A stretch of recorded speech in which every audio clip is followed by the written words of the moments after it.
Hello students, इस chapter के previous lecture में हम लोगों ने पढ़ा था कि किस तरह से सॉइल को प्रिपेयर किया जाता है फार्मिंग के लिए।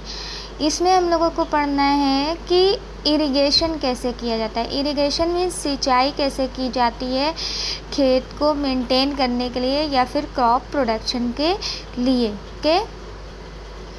तो हम लोग को क्या पढ़ना है, इरिगेशन यानी सिंचाई। देखते हैं इरिगेशन या सिंचाई किस तरीके से की जाती है हमारे इंडिया में। इरिगेशन मीन्स क्या होता है, सबसे पहली बात तो it refer to artificial application of water to soil for assisting the growth of crops. Artificially मतलब कृत्रिम रूप से फसल की ग्रोथ यानी उसकी वृद्धि के लिए क्या किया जाता है, सॉइल को पानी दिया जाता है। ठीक है, और ये मेथड क्या कहलाता है, इरिगेशन कहलाता है। आर्टिफिशियल तरीके से देना, एक तो रेन वाटर के थ्रू आता है पानी और दूसरा हम लोग पाइप के थ्रू या फिर और किसी माध्यम से जब खेत को पानी देते हैं तो उसकी बात हो रही है। इरिगेशन को दो कैटेगरी में कैटेगराइज किया गया है। एक तो ट्रेडिशनल मेथड यानी कि जो परंपरागत चला आ रहा है, मीन्स जो हमारे पहले के किसान करते थे, एक तो ट्रेडिशनल मेथड हो गया। दूसरा मॉडर्न मेथड जिसमें तरह तरह के आइडियाज़ लगाए जाते हैं ताकि पानी का वेस्ट ना हो, क्रॉप को ज़्यादा पानी ना मिले, क्रॉप सड़े नहीं, वो अच्छे से ग्रो करे। तो दोनों मेथड को हम लोग एक एक करके पढ़ेंगे। सबसे पहले ट्रेडिशनल मेथड की बात करते हैं, यानी परंपरागत विधि जो आज तक होती चली आई है।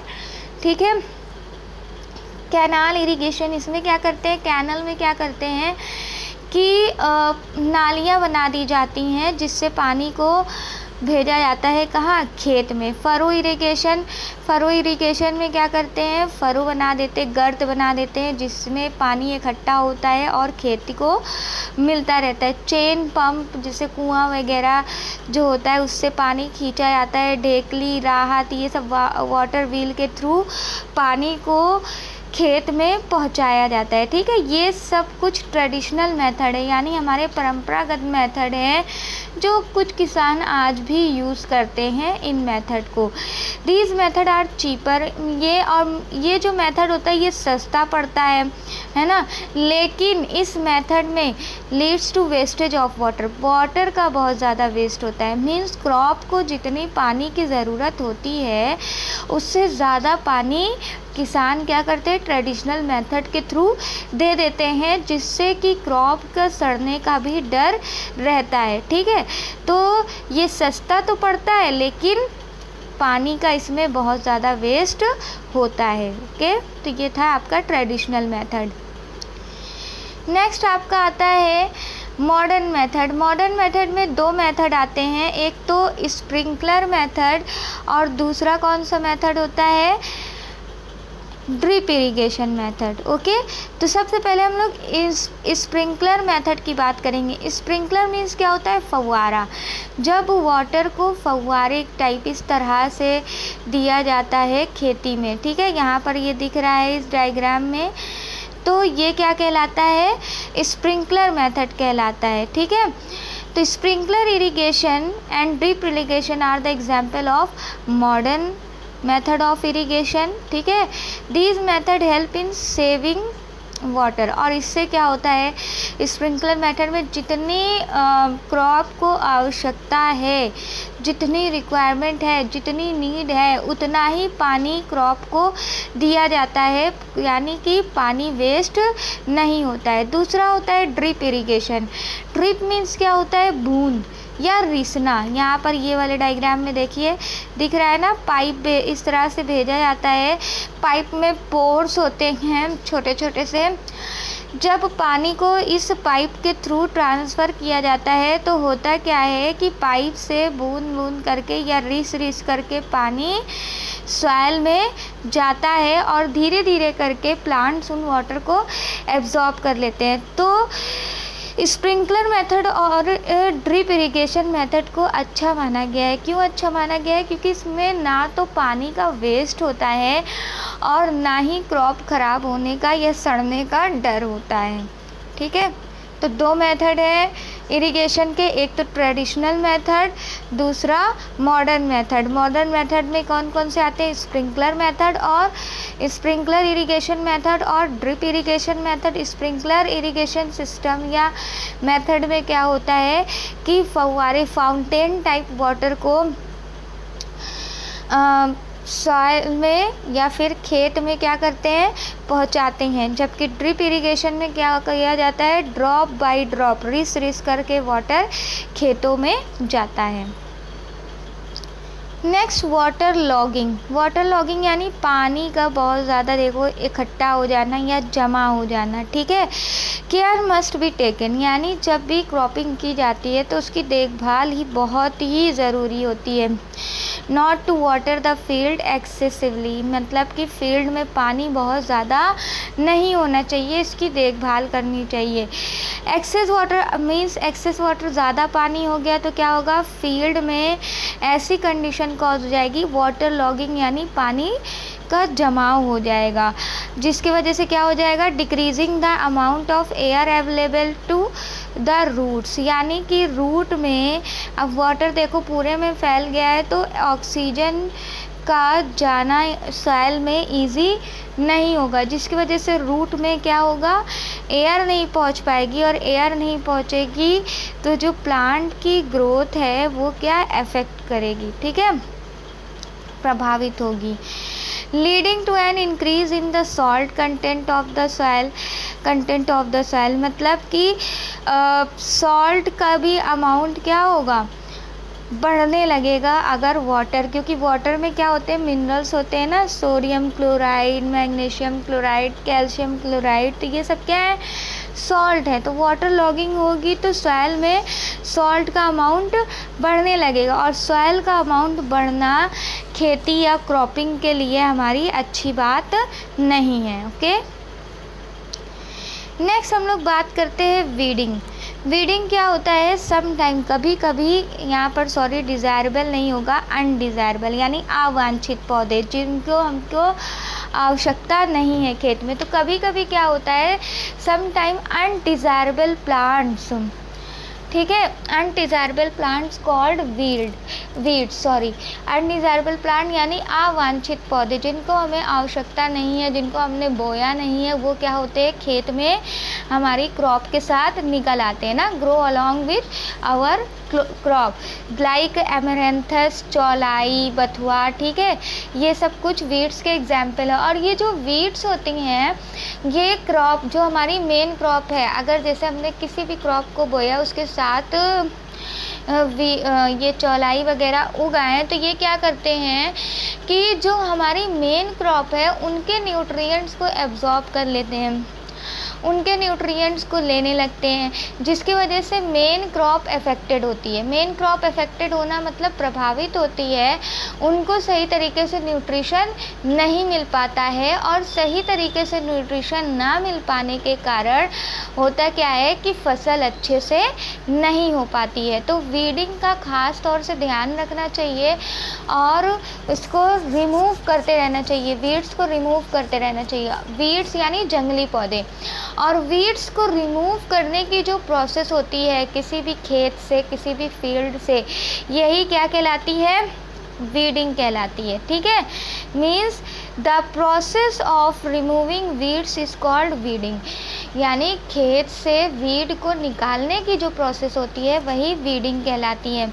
वीडिंग में भी डन मैनुअली मीन्स इसको हाथों के द्वारा भी किया जा सकता है।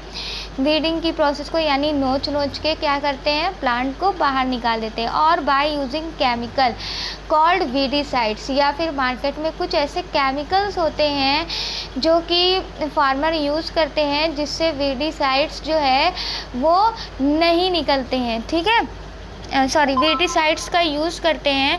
और ये जो वीडीसाइड्स केमिकल जो होते हैं ये क्या करते हैं? जो अनवांटेड प्लांट हैं उनकी ग्रोथ को रोक देते हैं। ओके, अब देखिए सॉइल को प्रिपेयर कर लिया गया। प्रिपरेशन के बाद वहाँ पर क्या हुआ कि डिफरेंट स्टेप के थ्रू सॉइल को ग्रो कराया गया, इरिगेशन के थ्रू उनको पानी दिया गया। फिर उसके बाद क्या आता है? इरिगेशन के बाद होता क्या है कि अगर वीडीसाइड्स वगैरह निकल आए तो उनको रिमूव कर लिया जाता है। फिर उसके बाद हार्वेस्ट किया जाता है। हार्वेस्ट मीन्स खेतों की कटाई की जाती है। कटाई करने के बाद उसको अलग अलग मेथड से क्या करते हैं, जो भी क्रॉप, अलग अलग क्रॉप के लिए अलग अलग मेथड होता है ना सेपरेट करने का, तो अनाज को सेपरेट कर लेते हैं और फिर उसके बाद क्या किया जाता है, उन सीरियल्स या पल्सेस या जो भी चीज़ें हैं हमारी, उनको स्टोर किया जाता है। Harvested grain need to be stored before they made available for consumption, मतलब कि उसको कंजप्शन, उसको उपभोग में लाने से पहले होता क्या है कि उसको स्टोर करना ज़रूरी होता है। और ये ऐसा हार्वेस्टिंग के बाद किया जाता है, यानी कटाई के बाद अनाज को स्टोर किया जाता है। To prevent their spoilage, it is necessary to ensure that both grains and storage area are free of moisture। और अगर कहीं पर स्टोर कर रहे हैं, क्योंकि ये फसल है, सीरियल भी हो सकती है, पल्सेस भी हो सकता है, तो ये ध्यान रखा जाता है कि वहाँ पर किसी भी तरह का मॉइस्चर ना हो, नमी ना हो। नमी में क्या होता है कि बैक्टीरिया की ग्रोथ बढ़ जाती है। अगर नमी होगी तो क्या होगा, बैक्टीरिया ग्रो करेंगे, और बैक्टीरिया अगर ग्रो करेंगे तो जो भी हमारा अनाज है वो अफेक्टेड होगा ना, वो अफेक्टेड होगा।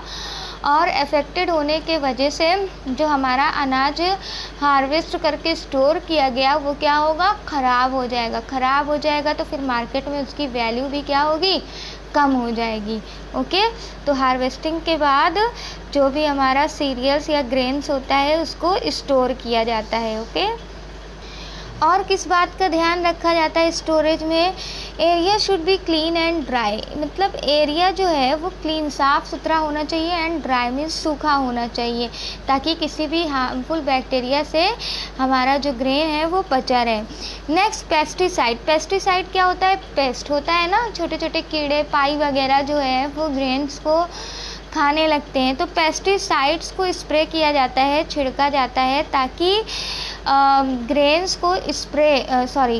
को पेस्ट यानी जो कीड़े मकोड़े होते हैं उनसे दूर रखा जा सके। Periodic inspection of the storage area is necessary to ensure safety of grain.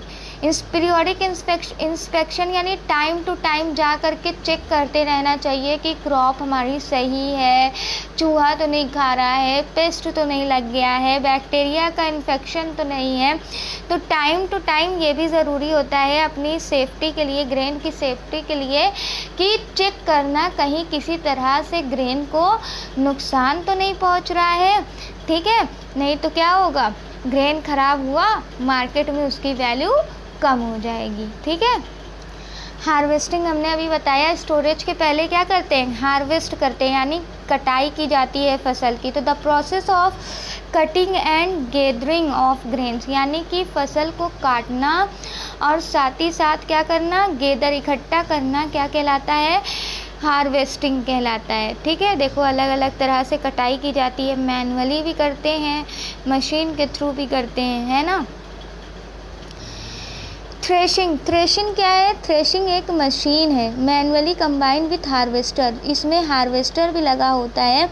Can be used as both, यानी कि इसका काम हार्वेस्ट, कटाई करने का भी होता है, और थ्रेशिंग, विनोइंग, थ्रेशिंग करने का भी होता है, पछाड़ने का भी होता है। ठीक है, which involve the separation of grain from shaft, जो क्या करता है, ग्रेन को जो भी छोटी पीसेस होती है लीफ की, शाफ्ट मीन्स जो लीफ की छोटी पीसेस होती हैं, या फिर जो छोटे छोटे कंकड़ वगैरह होते हैं, तो थ्रेशिंग के थ्रू उन सब चीज़ों को रिमूव कर दिया जाता है। और जो थ्रेशिंग की प्रोसेस है और हार्वेस्टिंग की प्रोसेस है, ये मैनुअली भी की जाती है, मानव द्वारा हाथ के थ्रू भी की जाती है, और विनोइंग मशीन होती है, इस विनोइंग मशीन के थ्रू भी थ्रेशिंग किया जाता है। ओके, तो आज हम लोगों ने इतना पढ़ा है, इसको पढ़िएगा ज़रूर आप लोग। इससे रिलेटेड मैं आप लोगों से क्वेश्चन पुटअप करूँगी। ओके।